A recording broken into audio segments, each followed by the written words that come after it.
Welcome to this special meeting on Monday, August 18th of the Oyster Bay East Norwich School District. If we could stand for our Pledge of Allegiance.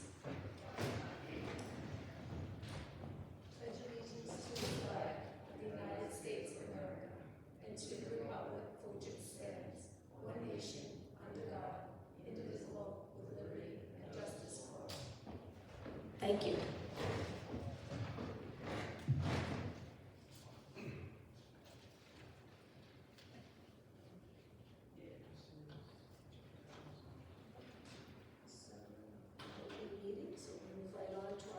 Opportunity for the public to be heard on agenda items. In accordance with the open meeting laws, the school board meeting where school district business will be discussed open to the public. The Oyster Bay East Norwich Board of Education welcomes public comments at its meetings. The Board of Education will respond to comments and/or inquiries in the appropriate manner. This portion of the meeting is designed exclusively for agenda items. A sign-in book is provided for those residents wishing to address the board. In order to be recognized, you must be signed in. Each speaker will be allowed a maximum of 3 minutes. The board president will call you to the microphone in the order in which you have signed in. Public discussion is prohibited regarding matters relating to individuals' reputation, privacy, or right to due process, which in some way could be violated. A second commentary period is provided for non-agenda items prior to adjournment. We thank you for your participation and cooperation. Anne-Marie Longo.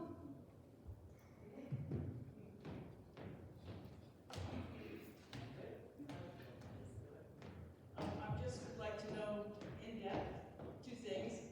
What are your discussion on class size, and why would you do it at a special meeting and not a standard calendar public meeting that everybody could see and be part of? So we have many items on our agenda tonight. We have many items on our agenda tonight that are time sensitive, so we needed to call a special meeting. So what's the discussion on class size? We'll be having a discussion later on class size. Are you taking action on something with class We're size? going to be having a discussion on class size. So are you dismissing me? Or you're not answering? We will be having a discussion on class size.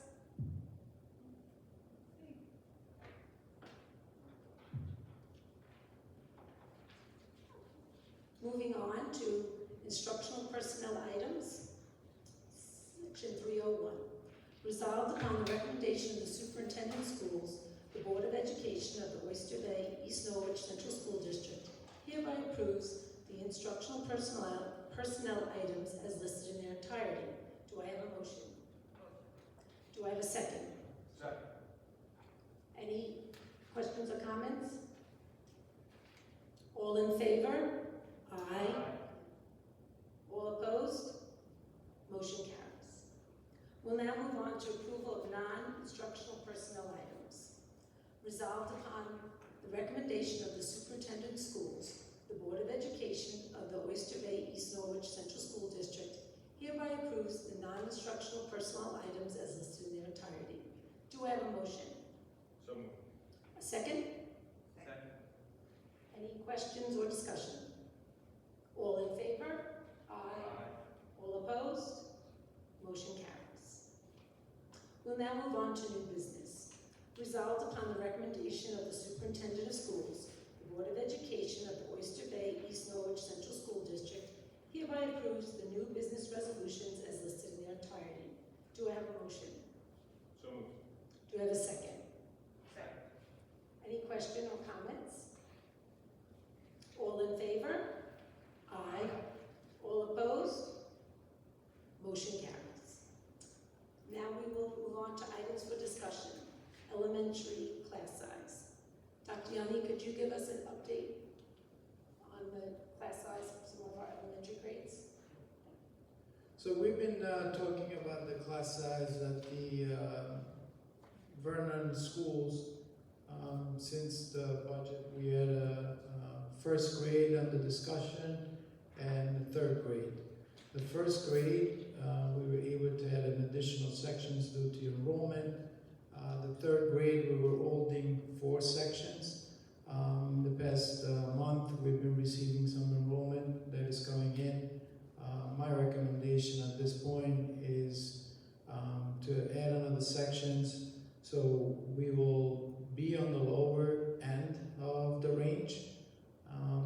it will be, this is usually the time where we have additional enrollment.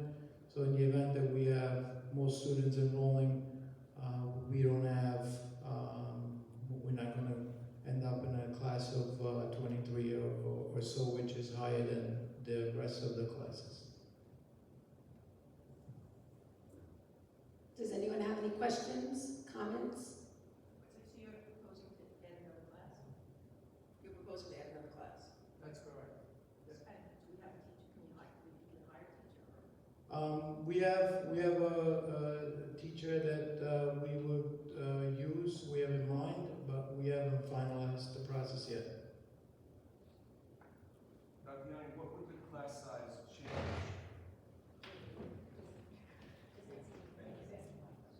Dr. Yana, can you share how the class size would change by adding an additional teacher?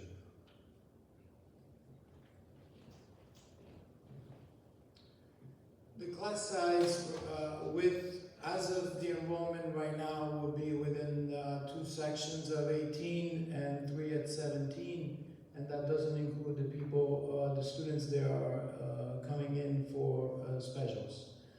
So in the event that we have additional students coming in, so even 3 students enrolling, which is, we have seen that trend going up, we would be at 18 plus the additional students that will come in during the specials. How many students do we typically see from now, how many students do we typically see coming in to the district from now until the start of the class?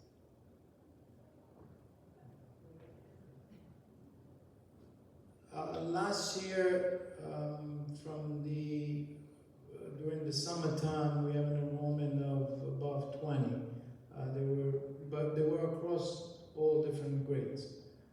It's hard to tell exactly how many, but usually in the summertime, towards the end, we'll get a few students. So Dr. Downey, just so I'm clear and understand, our concern is right now in the 3rd grade, the number is satisfactory, but if we have a few more enrollments, and we've been seeing some, that would push our 3rd grades to potentially 23 students per class, which would be the highest of any class, of any grade in Vernon. And that's our concern. Correct.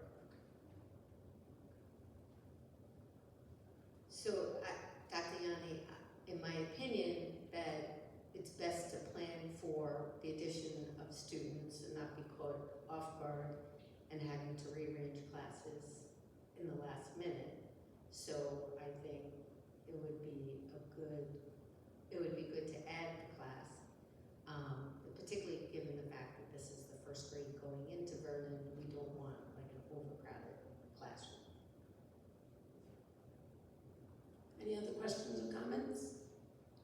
Okay, thank you. I'd like to ask a follow-up question. Is it possible that the community can see a listing of the enrollment and then each grade level, how many kids in each grade level and how many classes in each grade level from kindergarten to 6th grade? We used to see that as demographics. Sure, you have this file too. So our board policy again in kindergarten to 5th grade is 20. So we are under 20 in how many classes in our school district at this current time? All of 3rd grade now, all of 1st grade. We'll be all 3rd grade if we add the 5th section. Do you know the other classes, the grades that are below 20 in class? I will provide all the information. I don't have it with me right now. Okay. I mean, is the Board of Education looking to change policy and lower class sizes for Oyster Bay School District? And what would that impact be on our budget? Since we look like we're trying to save money on our budget, but we have the lowest class sizes in the area. So have we looked at that? And do we know what that impact is on that? No, we haven't done analysis on the impact. Will you be doing that? We may take it under consideration. No, we'll take it into consideration. Thank you. Okay. Now we'll move on to the opportunity for the public to be heard on non-agenda items. Mr. Todd Cronin. Beautiful field up top. What happened?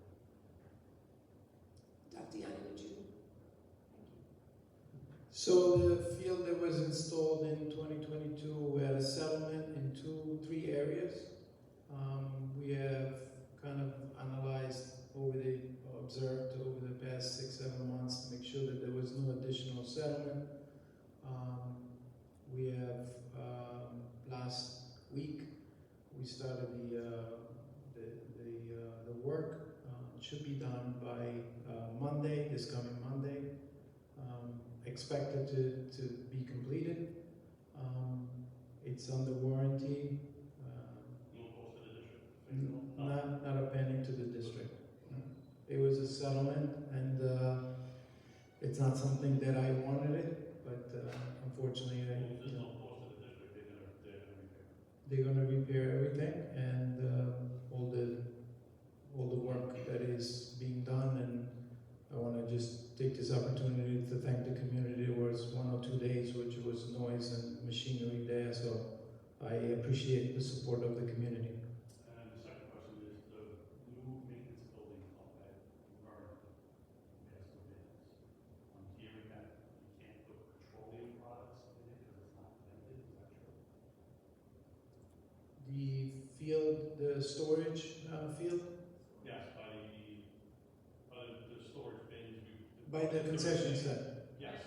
Yes, Right. that's correct. It was supposed to be for parked vehicles and stuff like Yeah. that, but I hear in the grapevine that you can't put any petroleum products in there because there's no ventilation. That's correct. So what do you do? So we are restructuring the storage, the way we are storing items. So there is one storage building that is next to the old Butler building. So some of the machinery is going to be stored, in that. And with the restructuring of the groundskeeping structure that we have, some of the machineries would be located at each building, but you're correct on the ventilation of that building. So what kind of machinery can you put in there if there's no ventilation or petroleum products? So gas mower, how are you gonna put a gas mower? Why do we build it? I mean, no one picked up on that, that has to be ventilated. Well, we're trying to look at everything right now and make sure that we store it the way it's supposed to be stored. Maybe. No problem. Mr. Tom Winhausen?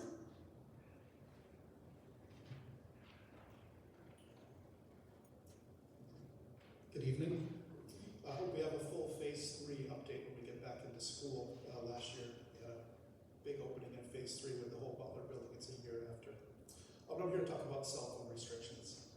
After no mention in the superintendent's letter on August 13th, on August 14th, I contacted the school board regarding the lack of information that had been circulated about the upcoming bell-to-bell cell phone restrictions and the use of phone pouches. Today I learned that on the same day, August 14th, the governor launched a website with a link to the information for each school in the state.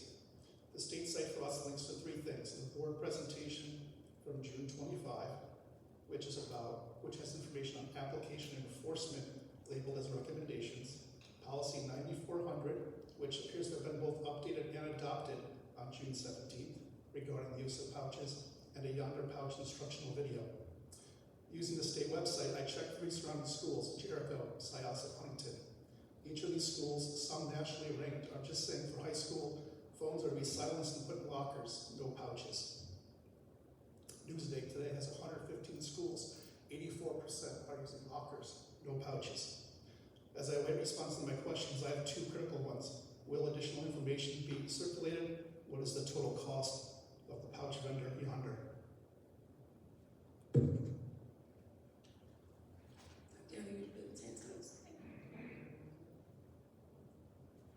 The principal of the schools will provide an update on the use of the pouches and the cell phone and everything in school on, I believe is on Wednesday. And your second question in terms of... How much are we spending on pouches? 86% of schools are not using any capital spend. Put them in your locker.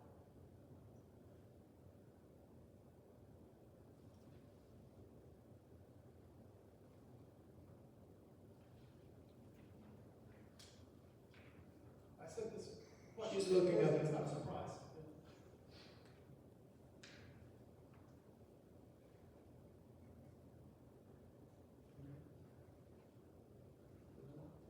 21,000.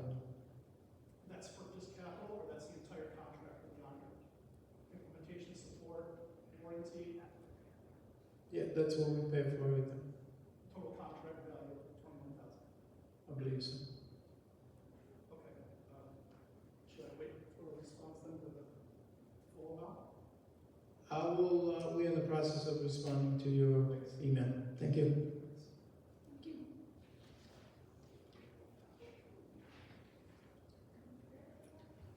Do I have a motion to adjourn the meeting? So moved. Second? Thank you everyone for attending.